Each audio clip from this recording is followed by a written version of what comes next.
Bienvenidas, mentes curiosas. ¿Conocéis la historia de la educadora María Montessori, que fue la primera mujer que completó la carrera de medicina en Italia e inventó el método educativo que lleva su nombre?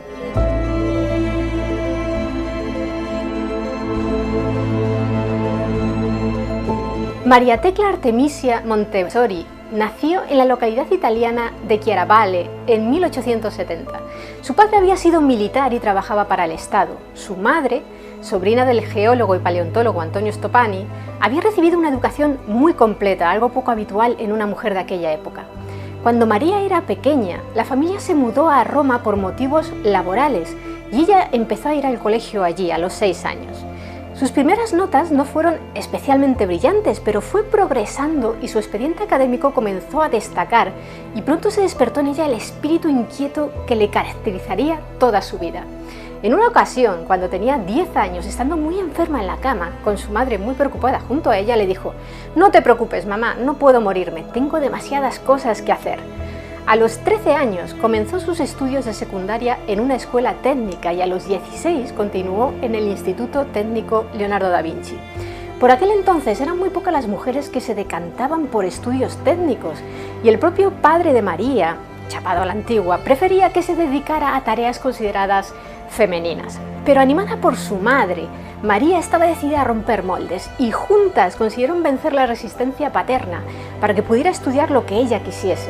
Y eso es algo que, visto desde nuestra perspectiva actual, puede parecer trivial, pero en aquellos años, igual que sucedía en tantos otros países, las mujeres italianas dependían por completo de la voluntad masculina. No podían, por ejemplo, poseer dinero propio ni acudir a un tribunal sin su esposo. A María se le daban bien las ciencias, especialmente las matemáticas, y planeaba estudiar ingeniería, pero cuando se graduó en el instituto, cambió de opinión y optó por estudiar medicina en la Universidad de Roma. Algo muy raro en la Italia de aquella época, ya que ninguna mujer había estudiado jamás la carrera de medicina. Era el año 1890 y para que os hagáis una idea de lo revolucionaria que era la presencia de una mujer en las aulas italianas de medicina, os contaré que allá por 1912, en las facultades de medicina de Berlín, las escasas estudiantes femeninas aún tenían salas de disección propias, separadas de las masculinas. Y eso era 2 décadas después de la época de estudiante de Montessori. Ella, por supuesto, tuvo que soportar el rechazo de una gran parte de sus compañeros y profesores, y como se consideraba inapropiado que observara el cuerpo desnudo de un cadáver en compañía de varones, tuvo que hacer todas sus disecciones sola.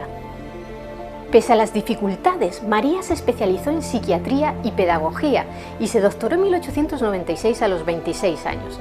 Comenzó a trabajar con niños que sufrían diversos grados de discapacidad cognitiva, a quienes por aquel entonces se les consideraba incapaces de aprender y se les abandonaba a nivel educativo. María, sin embargo, tras trabajar con ellos varios años, descubrió que no era así, que todos tenían potencialidades que podían hacerlos evolucionar como personas, solo que requerían de una educación especial adaptada a sus necesidades. Comenzó a escribir artículos y a dar conferencias para reclamar públicamente la creación de aulas e instituciones educativas especiales para los niños con problemas de desarrollo intelectual, así como una formación específica para los maestros que los atendiesen. Después de estudiar las obras de los médicos y educadores franceses Jean-Marc Gaspard Itard y Édouard Sérin, Montessori decidió centrar por completo su carrera en la pedagogía de los pequeños con dificultades de aprendizaje, y a partir de las ideas de Itard, quien había diseñado el plan para reeducar e integrar en la sociedad a Víctor, el famoso niño salvaje de Aveyron, un chico de unos 11 años que había sido encontrado viviendo solo en un bosque cercano a los Pirineos, María creó su propio sistema educativo, mucho más específico y organizado que las ideas de Itard. En 1900 se abrió en Italia la Escuela Magistral Ortofrénica, un instituto médico-pedagógico para capacitar a los maestros en la educación de niños con discapacidad intelectual, y Montessori fue nombrada codirectora. Durante sus 2 años allí, educó a más de un centenar de maestros y perfeccionó y desarrolló nuevas herramientas y nuevos materiales que tiempo después adaptaría para usarlos con cualquier niño. Aquella escuela contaba con un aula donde Montessori y los maestros en formación ponían en práctica sus nuevos métodos, impartiendo clase a pequeños sin discapacidad intelectual, pero que habían sido tachados de ineducables. Tras su formación, aquellos niños fueron capaces de aprobar los mismos exámenes que se hacían a todos los de su edad. De aquellos resultados en los exámenes dedujo dos conclusiones: que ningún pequeño era ineducable y que la educación de los niños sin discapacidad tenía un nivel más bajo del que debería. Montessori, con la idea de que sus métodos de educación especial se podían aplicar a la educación general, dejó la escuela magistral ortofrénica y comenzó a desarrollar lo que llamó pedagogía científica. Realizó investigaciones experimentales en diversas escuelas primarias siguiendo el método científico para elaborar sus materiales educativos y su filosofía de enseñanza a partir de resultados reales y no solo de hipótesis y conjeturas.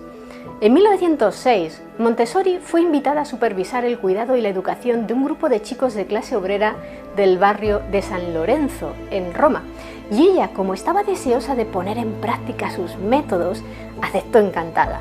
En enero de 1907 abrió la Casa dei Bambini, es decir, la Casa de los Niños, en la que se inscribieron más de 50 pequeños de entre 3 y 7 años. Al principio, el aula estaba equipada con una mesa para el maestro, una pizarra, una estufa, pequeñas sillas y mesas grupales para los niños y un armario cerrado donde guardaban los materiales educativos que Montessori había desarrollado en la escuela de ortofrenia. Las actividades para los niños incluían cuidado personal, como por ejemplo vestirse y desvestirse, y cuidado del medio ambiente, como barrer o cuidar el jardín. No se les imponían las actividades que debían realizar en cada momento, ni se les intentó inculcar la memorización de datos. A los niños también se les mostró el uso de los materiales creados por Montessori, quien, ocupada por otros compromisos profesionales, supervisó y observó el trabajo en el aula, pero no enseñó a los niños directamente. La enseñanza y el cuidado del día a día los realizó bajo la guía de Montessori, la hija del portero del edificio. En ese primer grupo de niños, Montessori observó comportamientos que le ayudaron a corregir y mejorar la base de su método educativo. Ella descubrió, por ejemplo, que los niños eran sensibles a la limpieza y el orden del entorno. Un ambiente agradable los confortaba, les hacía sentir seguros y eso los ayudaba a concentrarse. Dada la libre elección de la actividad, los niños mostraban más interés en las actividades prácticas y en los materiales de Montessori que en los juguetes que también se les proporcionaron y, sorprendentemente, no estaban motivados por los dulces y otras recompensas. Con el tiempo, vio que en ellos surgía una autodisciplina espontánea. Basándose en sus observaciones, Montessori implementó una serie de prácticas que se convirtieron en características distintivas de su filosofía y método educativo. Reemplazó los muebles pesados por mesas y sillas para niños, lo suficientemente livianas para que los pequeños las movieran, y sacó del armario cerrado sus materiales pedagógicos y los colocó en estantes bajos y accesibles. Amplió la gama de actividades prácticas, incluyendo arreglos florales, lavado de manos, gimnasia, cuidado de mascotas y cocina. También abrió grandes zonas al aire libre para alentar a los niños a entrar y salir cuando quisieran en las diferentes áreas y lecciones de la sala. Los niños, según Montessori, son capaces de absorber conocimientos como esponjas y solo necesitan un ambiente adecuado y unos materiales didácticos para aprender por sí mismos. El educador debe limitarse a observar y ejercer únicamente una función de ayuda si el niño la solicita, pero debe dejar que sea el pequeño quien coja y guarde los materiales y explore su funcionamiento para fomentar así su autonomía. Tienen la libertad de ser activos y la responsabilidad de saber cómo usar esa libertad, era lo que defendía María. La primera casa dei Bambini fue un éxito y abrió una segunda apenas 4 meses después. Los niños mostraban concentración, atención y autodisciplina espontánea y sus aulas comenzaron a atraer la atención de destacados educadores, periodistas y figuras públicas. Al año siguiente se abrieron 3 case dei Bambini más y en 1909 la Suiza italiana comenzó a reemplazar los métodos educativos de sus orfanatos y jardines de infancia por el método Montessori. La reputación y el trabajo de María comenzaron a extenderse internacionalmente. Dejó la práctica médica para dedicar más tiempo a su trabajo educativo, desarrollar sus métodos y formar a los maestros. A finales de 1911, la educación Montessori ya había sido adoptada oficialmente en las escuelas públicas de Italia y Suiza, y no tardó en implantarse también en Londres y en Estocolmo. Se abrieron escuelas Montessori en muchas ciudades de Europa occidental, como París, y también en países tan diversos como Argentina, Australia, China, India, Japón, Corea, México, Suiza, Siria y Nueva Zelanda. En Estados Unidos, el inventor del teléfono, Alexander Graham Bell, se convirtió en uno de los principales defensores del método Montessori y se abrieron numerosas escuelas. El libro en el que María explicaba los fundamentos de su teoría educativa, titulado El método de la pedagogía científica, se convirtió en un bestseller en aquel país. En 1915, María se mudó a Barcelona y vivió allí hasta 1936, aunque no dejó de viajar continuamente por toda Europa para dar charlas e impartir seminarios formativos a nuevos maestros.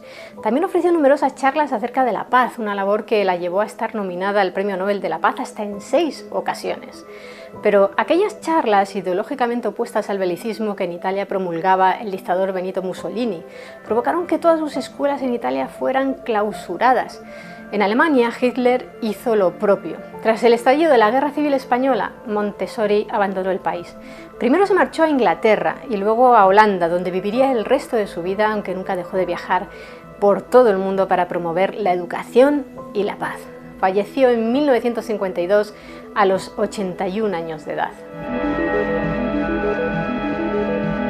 ¿Y vosotros, qué opináis de la historia de María Montessori? Me gustaría que nos lo dijerais abajo en los comentarios. Y si queréis conocer más historias interesantes, suscribíos a mi canal. Muchas gracias por estar ahí. Nos vemos en el siguiente vídeo, Mentes Curiosas.